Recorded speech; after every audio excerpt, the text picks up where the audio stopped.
Good morning student, स्वागत है आपका आपके अपने चैनल मैथ के तुक्के जमशेद एकेडमी में। आज मैं आपको यहाँ बताने वाला हूँ जो हमारी सीरीज चल रही है चैप्टर नंबर 8 की 9th क्लास की एक्सरसाइज 8.1 उसका क्वेश्चन नंबर 4। इसके अंदर जो है बहुत बारीकियां हैं बच्चों, ध्यान से समझना है इन क्वेश्चंस को, क्योंकि देखो करवाने के लिए तो आपको क्वेश्चन आंसर्स आप कहीं भी सर्च करें मिल जाएंगे, लेकिन अगर आप क्वेश्चन को समझकर सीखना चाहते हैं तो प्लीज वीडियो को स्किप ना करें और लास्ट तक देखें। इस बात की गारंटी है कि अगर आप देखेंगे, समझेंगे, इस वीडियो को पूरा ध्यान से देखेंगे तो ये बात 100% गारंटी है कि लास्ट तक, जब तक इस वीडियो का लास्ट होगा, आपको लास्ट होते आपको क्वेश्चन आसानी से समझ में आ जाएगा और आप बिना देखे उस क्वेश्चन का आंसर निकाल पाएंगे। इसलिए प्लीज वीडियो के लास्ट तक बने रहें और देखिए क्वेश्चन नंबर 4 क्या कह रहा है। दर्शाइए कि एक वर्ग के विकर्ण परस्पर बराबर होते हैं और परस्पर समकोण पर समद्विभाजित करते हैं। इंग्लिश में, show that the diagonals of square are equal and bisect each other at right angles.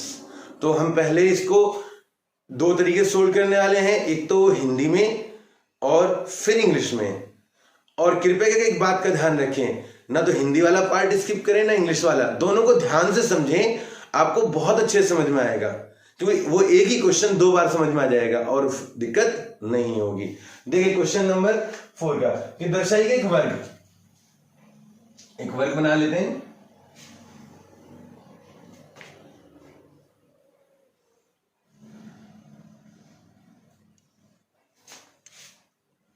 ठीक है, अब इस वर्ग बोला है इसने, तो ए बी सी डी चारों चीजें, और इसके विकर्ण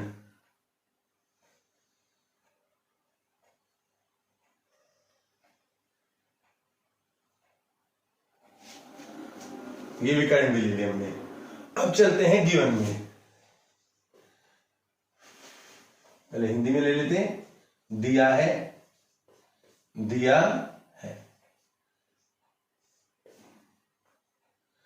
क्या क्या दे दिया, ए बी सी डी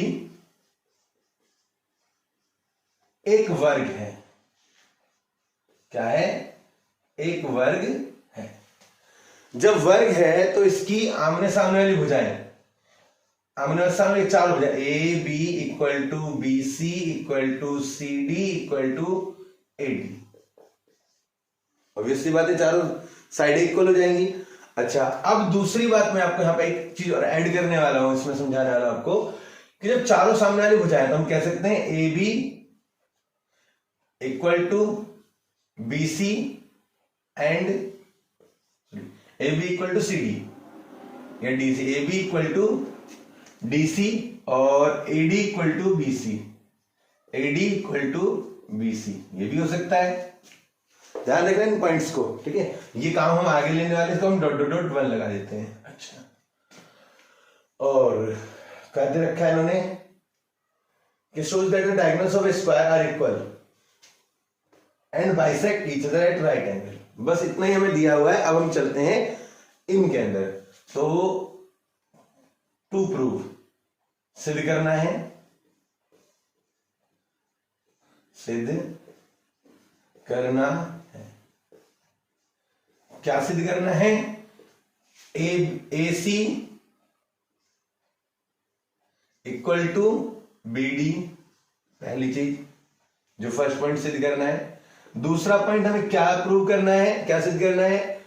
जो एक पॉइंट है O A equal to O C, O B equal to O D, ये प्रूव करना है। तीसरी चीज,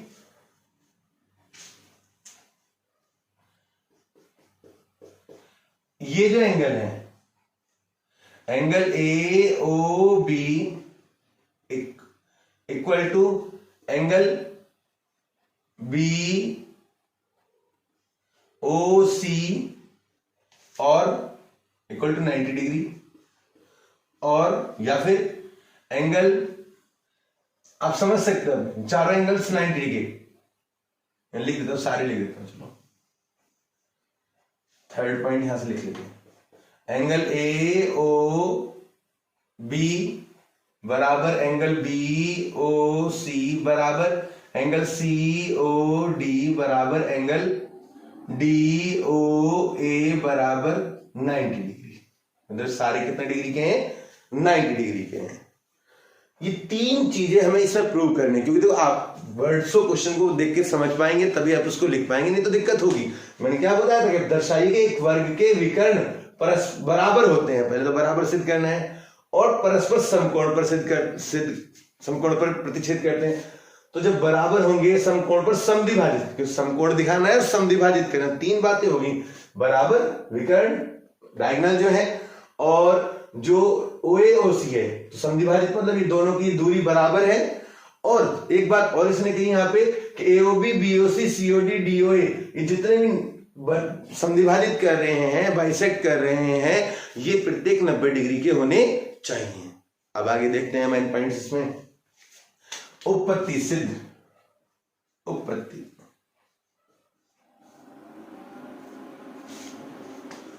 इंग्लिश में चलो बाद में बताया था, इसमें ज्यादा दिक्कत नहीं रहेगी।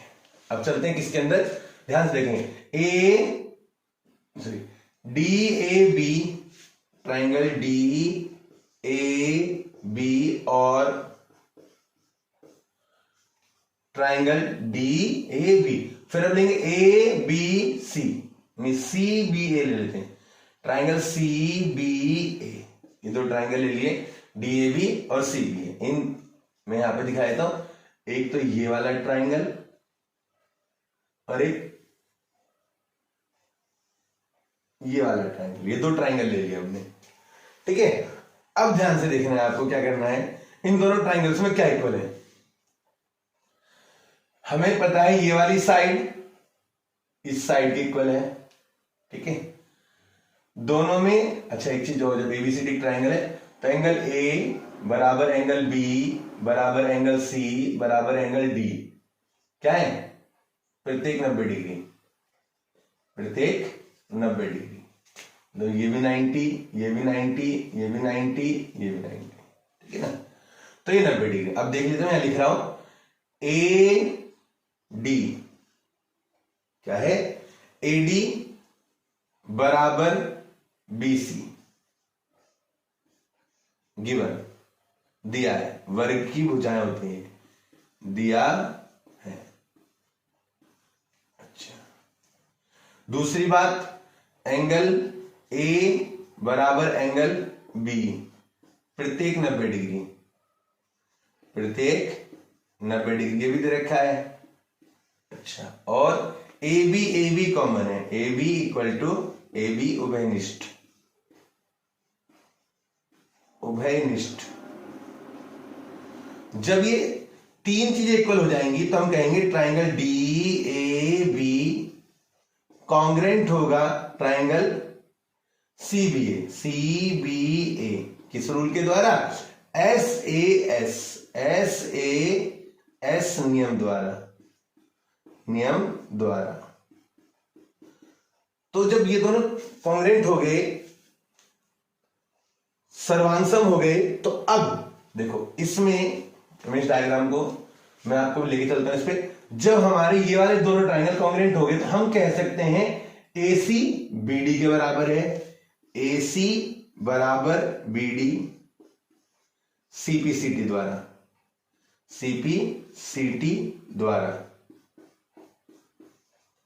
डॉट डॉट डॉट डॉट 2 मान लेता हूं, क्या मान लिया मैंने, 2। अब ध्यान ना, क्यों 2 माना, जैसे हमने देखा कि कोई भी, हमें ये बताया गया ABCD एक वर्ग है, बात समझ में आती है।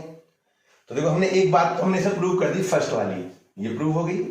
दूसरी चीज कि अगर ये वर्ग है तो इसके आमने सामने वाली भुजाएं बराबर होगी, बिल्कुल जी बराबर होगी, और जो डायगोनल्स है वो भी इक्वल हो गए।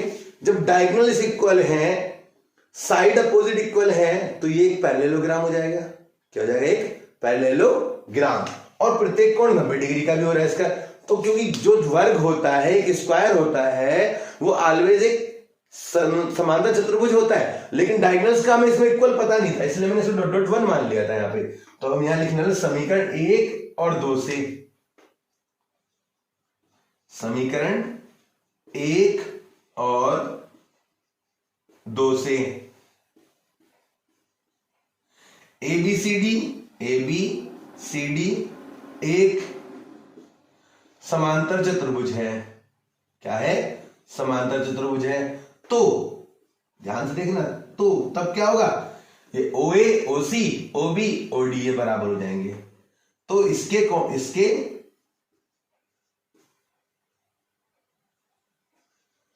इसके विकर्ण परस्पर समविभाजित करेंगे।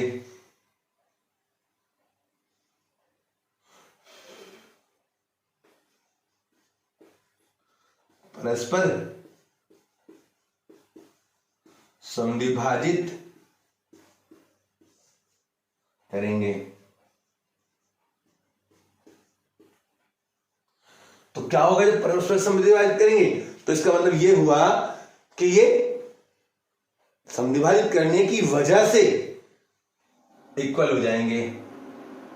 समविभाजित मतलब समान रेशो में, समान बराबर भागों में। तो O A equal to O C, O B equal to O D. आप देखो यहां हम दो बातें प्रूव कर चुके हैं। मैं आपको बताता हूं। पहली चीज तो हमने प्रूव करा, उसके डायगोनल्स जो थे, जो उसके विकर्ण थे, वो बराबर हो गए।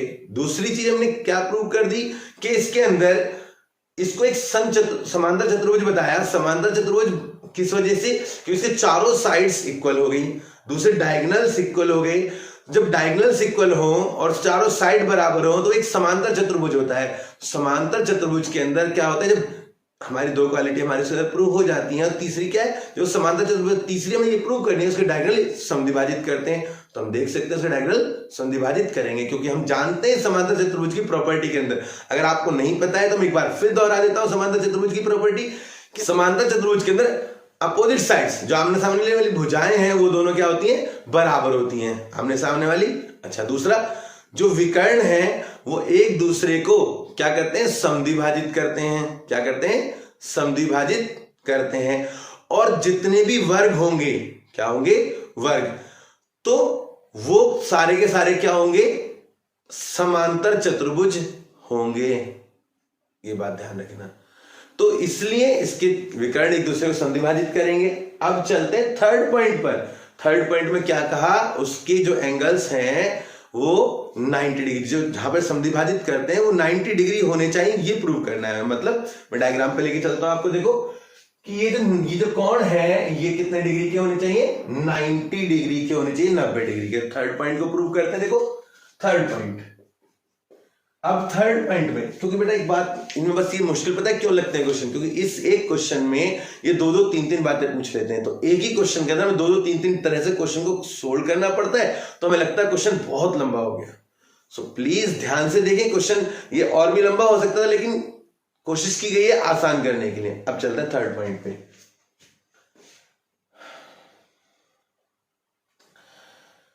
अब मान लो ट्राइंगल ए ओ बी और ट्राइंगल सी ओ बी, जब दो ट्राइंगल ले लिए हमने, देखो इसका मतलब ये साइड, ये वाली साइड ली हमने, एक ये ट्राइंगल, एक ये ट्राइंगल लिया है। इसमें क्या है? हम कह सकते हैं ओ A equal to O C, दूसरा A B equal to B C. कारण बताता हूं मैं आपको यहां कैसे। ओ ए बराबर है, क्योंकि हमने अभी यहां प्रूव करा, तो हम इसको थर्ड पॉइंट मान लेते हैं। थर्ड समीकरण 3 से, तो अब इससे क्या होगा? ए बी और बी सी ये तो हमें दे ही रखा है समीकरण 1 से। समीकरण 3 से हो गया। अब दो बातें प्रूव हो गई, एक ये, दूसरा ये, और ओ बी कॉमन है। O B equal to O B उभयनिष्ठ।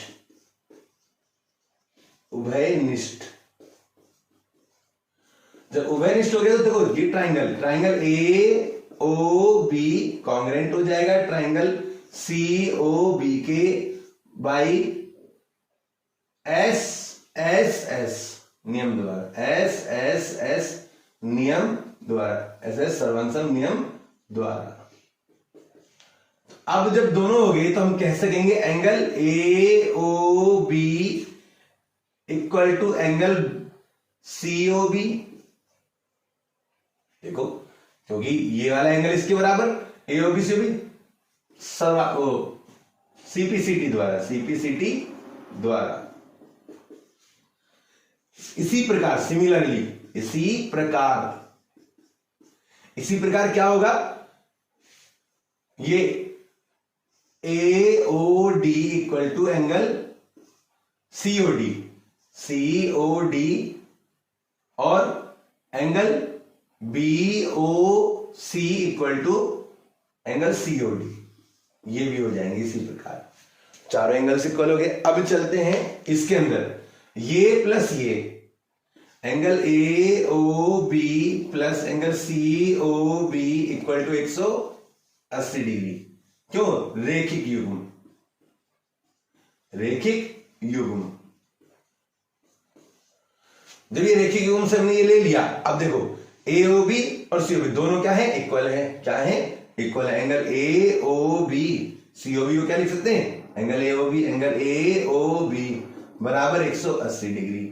तो क्या होगा? दो एंगल ए ओ बी बराबर 180 डिग्री। यहां लिख देता हूं। समीकरण कौन से होगी? 3, 4। समीकरण 4 से, समीकरण 4 से तो एंगल ए ओ बी बराबर 180 डिग्री बट्टे में 2, 2 नीम 18। एंगल ए ओ बी बराबर 90 डिग्री। तो खाली ए ओ बी 90 डिग्री हो गए, सारे हो गए। तो आप देखो ये भी जब सारे इक्वल हैं एंगल, तो हम लिखेंगे angle A O B equal to angle B O C equal to angle C O D equal to angle D O A बराबर 90 डिग्री। उम्मीद करता हूं आपको क्वेश्चन ये समझ में आया होगा। अब चलते हैं इंग्लिश के अंदर। इंग्लिश वाले में भी ये कहा, show that the diagonal of a square are equal and bisect each other at right angle. तो अब हम इसमें खाली समझाने का काम, मैं आपको बताया था कि दोनों आपको देखने हैं, समझाने का मैं इसमें कर चुका हूं। अब आप देखो थोड़ा थोड़ा पॉइंट्स आपको क्लियर करता हूं, कहां इंग्लिश में लिखना वो बताएगा। एबीसीडी एक वर्ग है, ABCD is a square, ABCD quadrilateral ABCD is a square.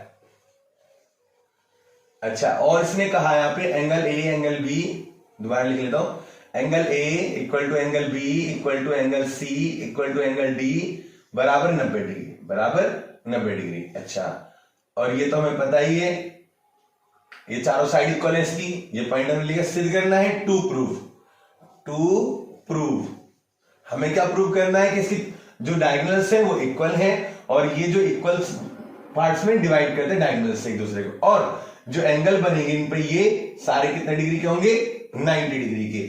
अब प्रूफ में क्या लेंगे? DAB in triangle. अब इस ट्राइंगल चलते हैं, in triangle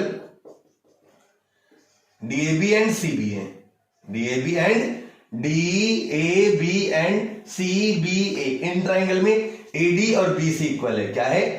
AD BC equal है। क्यों? गिवन है यहां पे each 90 degree, angle A angle B, ये वाला जो एंगल है ये भी इक्वल है, each 90 degree, each 90 degree.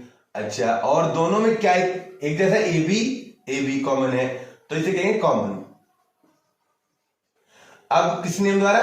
By SAS rule, by SAS rule के द्वारा ये क्या हो जाएगा? कॉन्ग्रुएंट हो जाएगा। ACBD ये बाई CPCT, बाई CPCT के द्वारा क्या जाएंगे? इक्वल हो जाएंगे। समीकरण 1 और 2 से, from equation 1 and 2, from equation 1 and 2, ABCD एक क्या पैरेललोग्राम? अब यहां थोड़ा मिट देता हूं, यहां से लिखता ABCD is a parallelogram whose diagonal bisect each other, bisect each other, each other. अब आप देख सकते हैं ट्राइंगल बाइसेक्ट हो गए। अब कौन सा ट्राइंगल? इन ट्राइंगल एओबी और सीओबी में, AOB and COB, AOB COB. तो फ्रॉम इक्वेशन